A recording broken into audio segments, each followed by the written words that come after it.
Welcome to the Data and AI podcast by Harnham, where we explore people, ideas, and innovations shaping the world of data. Today's episode is a special one, so marking a huge milestone, Harnham's 15,000th placement. And that's more than a number, it's really a reflection on how data, talent, and technology have evolved together over the past 2 decades. So to help us unpack one of the most dynamic intersections in that evolution, where experimentation meets personalisation and AI, I'm joined by Charlie Nicholls. So Charlie is the Chief Marketing Officer at Dexata, and she spent her career championing data-led customer experiences across some of the most forward-thinking businesses. So this conversation really couldn't be more timely. With the rapid pace of change in AI and customer expectations, we're diving into how experimentation is powering smarter, more human-centric experiences and what it really takes to get that right. So Charlie, welcome. It's great to have you on the show. Thank you, Elizabeth. And first of all,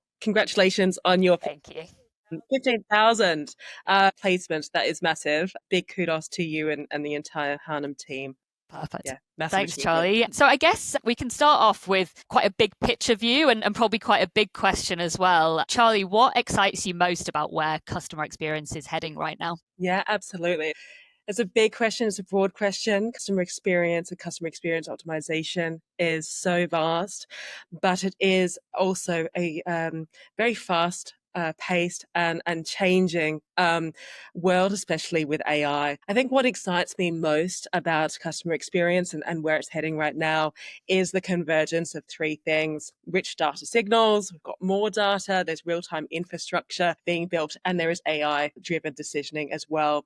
So customer experience is no longer just about touch points. It's about orchestrating moments that feel relevant and valuable. There's a saying which is used by so many marketers when trying to build a case, which is around reaching the customer at the right time in the right moment. And that is more possible now than ever and will continue to be more and more achievable, be able to provide more relevant and valuable experiences and individualized experiences at scale as well. So that's really exciting. For me, it's just about being able to reach them without losing that human touch. So very exciting times indeed. Great. Thanks, Charlie. And I guess going into Dexata's approach to personalization as well, can you tell us a bit about Dexata's approach to personalization and where AI fits into that approach? Absolutely. So at Dexata, we approach personalization from the perspective of value. So we take a value backwards approach, I would say. So we don't start with personalization algorithms. We start with a use case. So what is actually going to deliver real business outcomes, real business value, whether it's reducing churn, increasing upsells, or driving engagement. We map the customer journey, identify friction points, drop-off points, or opportunity, and then use AI, leverage AI where it can to amplify decision-making. AI is the engine, but what really supports it and what really delivers results is focusing on value realization first. Amazing. Thank you. Over the past decade, how have you seen the thinking around experimentation shift? Significantly. Yes, it has changed a lot, has shifted significantly. It's evolved from being a marketing-owned A/B function to, I would say, in a company-wide learning culture. In the past, experimentation was mostly reactive. Companies would do it because there was a problem that they needed to resolve without actually thinking proactively. And now it's more strategic. Not to say the former still doesn't happen. There's a lot of organizations which would benefit from developing and strengthening their experimentation culture. But we're seeing that there is a shift towards using experimentation to not only optimize and fix particular friction points, but also to inform wider roadmaps. We've moved from testing what works to asking what works for whom, when, and most importantly, why. So definitely something that's being done, especially with AI in play. Yeah, I think you're right. It seems to be the topic that everyone is speaking about at the moment, not just marketing teams. Like you said, it's a company-wide topic of conversation. Why, I guess, do you think that experimentation is more critical than ever for customer-facing teams? Very good question. I think it's because customer behavior is no longer static. With real-time data, and AI capabilities and more competition, the risk isn't necessarily failing, it's scaling the wrong experience. So there's a need to be more adaptable, more agile, and experimentation is the safety net that allows continuous optimization, continuous alignment with evolving customer needs. Great. And I guess, what does experimentation actually look like at scale? Is it always about A/B testing? I mean, there is classic A/B testing, which is still done, but it is multi-layered. So experimentation at scale has multiple layers. It also involves things like adaptive experimentation with reinforcement learning, for example, automated variant generation, and segmented base testing as well. So at scale, it's less about one big winner and more about deploying multiple variants dynamically based on micro segments.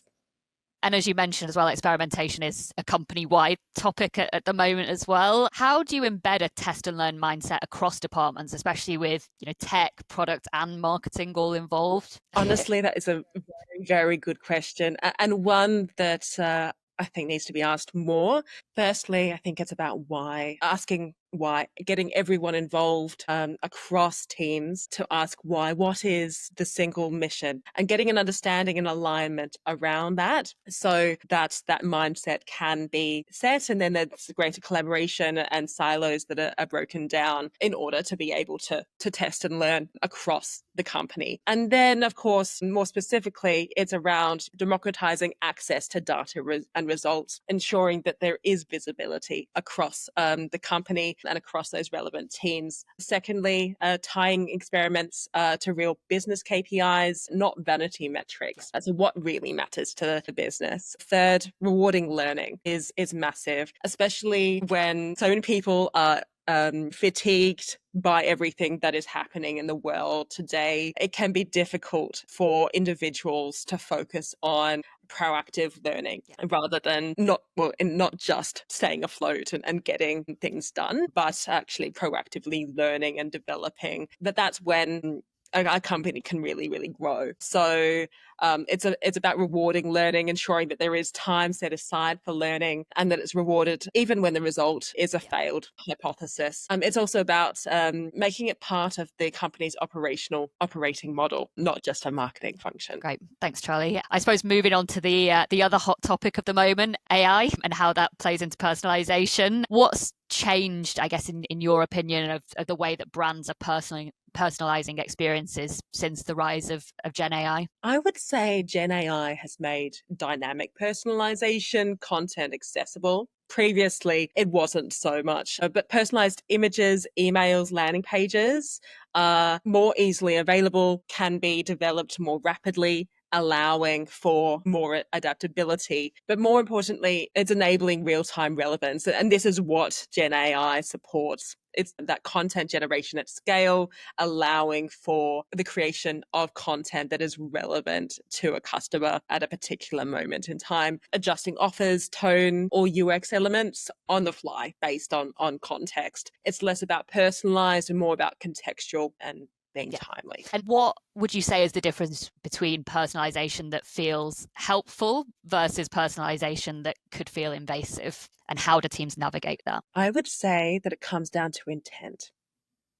So I would say it's about ensuring that the goal is, focusing on intent. The difference is intent and transparency. So by focusing on what is intent or intentional content and personalized experiences, they are made more timely. Invasive, on the other hand, we often hear people who reject cookies, for example, are worried about surveillance. They're worried about consent and control and aggressively being advertised to. But when you actually present a customer with something that is genuinely relevant to them and you have that intent to do so, and that experience resonates a lot more, and getting teams to understand that, I think, is the key. Great. And you're always speaking to, different clients, different industries as well. Have you seen any standout examples recently of AI really elevating personalization? Oh, so many. It's hard to pick one, which is exciting. I would say one standout project was around helping a global telco use multi-page personalized dynamic product recommendations. So making product recommendations or personalizing the products that are shown to a customer, personalized based on their behavior in real time across multiple pages. So that allowed for a more personalized, relevant, consistent experience across the journey. So that was definitely a standout example to me. Also saw a great uplift in conversion from that. And more importantly, these types of use cases allow customers to feel more understood, not just sold to. Great. Thank you. I guess moving on to sort of the more team side of things and team capabilities as well. What does a well-structured CX or data team look like in 2025? I would say cross-functional and outcome-driven. Teams are focused on a single mission, as mentioned earlier, who understand the value behind that mission or what that mission is going to help deliver in terms of business commercial outcomes. In order to really deliver personalized experiences at scale, then it definitely requires a cross-functional team, need embedded data strategists, experienced designers, machine learning ops folks, for example, sitting side by side, so silos being broken down by this focus on a single mission. But what helps with doing that is by focusing on that end goal, that value, which can be realized by through collaboration and through decentralizing experimentation, so that there is multiple people working across teams to deliver those personalized experiences faster and you see much greater maturity by doing that. Yeah, definitely. I think that ties into what you mentioned before around the company having one goal and then all the teams kind of working together to achieve that goal as well. And with obviously the rise of AI, I think roles and responsibilities have really changed a lot. How do you see that, people's roles and responsibilities are shifting with AI now in the mix? Yeah, I think it's a slow evolution. So we are starting to see some changes. For example, traditional analysts becoming more involved or using machine learning, for example, a lot more, and thus becoming more decision scientists, you could say. Product owners are, of course, expected to understand AI models and ethics, the ethical component, of course, being crucial. Marketers becoming prompt engineers. I think we're all using ChatGPT or Gemini or another AI engine on the daily, at least I'm seeing the majority of us in this space do that. So understanding how to use AI is important, ensuring that there is a level of AI literacy. And so there's a shift. It definitely has changed over the last few years, but I would say that there's a lot of evolution that is waiting for us, and in order to move forward and to be forward-thinking businesses, AI literacy is the key in understanding how to use AI to use your role to your advantage. Charlie, what capabilities are you hiring or training for now that didn't exist 5 years ago? Another great question. So capabilities, I would say they still existed, say 5 years ago, but there is more training around journey analytics, particularly how to use AI or leveraging AI in platforms that allow us to analyze journeys, as the same as experimentation platforms, so understanding how to use machine learning within those platforms. A creative prompt design for Gen AI content, model explainability, AI ethics, real-time decisioning, again, something that still existed 5 years ago, but we're seeing it be a lot more prevalent today. So yeah, there's a lot more there's a much greater need for people to understand how to use AI to deliver greater experiences and do that much more efficiently. So great, thanks, Charlie. And I suppose the mention of the ethics around AI comes onto our next topic as well, so very timely. Personal data is so powerful. How do you balance personalization and privacy? Ooh. Such an important question. I would say by building value for data exchanges. So focusing again on value. And that can be done through incentivization, but it's really important when asking for data that as marketers, we're clear about what the customer gets in return. Also, adopting privacy by design, minimizing data collection, and leaning more on emerging technologies and tactics like zero-party data, zero-party database personalization, and using contextual data where possible. And what frameworks or principles guide your team when it comes to ethical AI? So we use a modified version of Google's AI principles. And also something else that we're looking at is using a RAG risk model. So red, amber, green risk model for any AI initiative. For example, red if it lacks transparency, amber needing closer monitoring, green for explainable, reversible, human in the loop system, so to speak. Perfect. And do you think that businesses are doing enough at the moment to earn and maintain customer trust in an AI enabled world? Some are. I do see a lot of businesses having challenges around this, not knowing how GDPR compliant they are, what is causing or what is potentially a risk when it comes to adhering to regulations. And this is the case, especially in regulated industries. So regulated industries, I would say, is a step ahead in this area, but many others, we still see governance as a blocker. There's still a lack of literacy around consent management, around consent governance. And the truth is this is such a vital area for businesses to implement governance and frameworks and ensure they are adhering to regulations. The truth is trust is such a growth lever. It's not just a compliance task, whilst that's important. But firstly, it's about ensuring that the business has reduced risk. But secondly, and most importantly, those who invest in implementing these governance frameworks and ensuring that they are regulated, not only allow them to reduce those risks, but also ensure that they are, they're there for the customer. So they are investing in long-term loyalty. They will see that in return.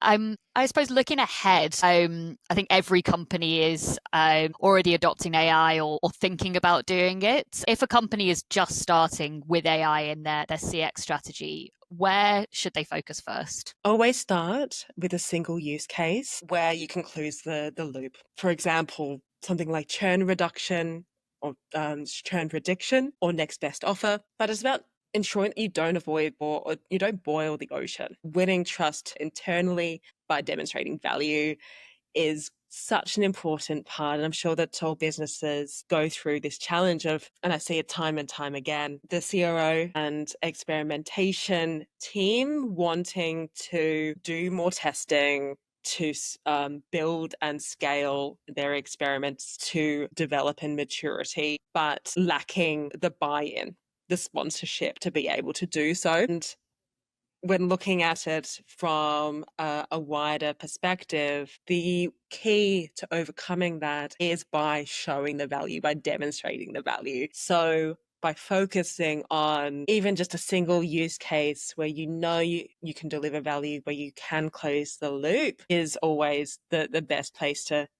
I think once you get that single use case and you can prove the value, then it makes it a lot easier to implement it down the line as well. And what role do you think experimentation will play in shaping the next wave of AI applications? I feel it'll be the brake and the accelerator. Experimentation will validate what the AI engine learns and ensures that we don't over-optimize for short-term outcomes, especially at the cost of long-term brand trust or customer experience. Seeing the current wave of AI pose risks around that. What is the short-term outcome? But that may not be the best approach for delivering an experience that will support long-term customer engagement and trust and loyalty. So I would say that, we should expect that in the next wave of AI. And on to our final question. What is one thing that you'd love to see change in the way that brands approach customer experience? I would say start focusing on value first. And secondly, I'd love to see brands stop personalizing experience in silos. It just causes so many hindrances and limitations. Connecting the dots, bringing teams together to focus on that single mission across channels, more importantly, across those touch points where the customer is looking, is going to allow brands to realize more and better customer experiences for their customers. So yes, the future, I would say, is about experience orchestration in collaboration, not just isolated personalization. Thank you. Charlie, thank you so much for your time today. I think it's been a great conversation. I've definitely learned a lot. So thank you for that. And thank you everybody for joining. If you'd like more information around all things to do with MarTech as well, definitely check out Charlie on LinkedIn. Dexata hosts some great MarTech events as well. So definitely attend those. I went to one last night and learned a lot myself as well. So Charlie, thank you again. And thanks for your time today. Thanks, Elizabeth. It's been a pleasure. Thank you.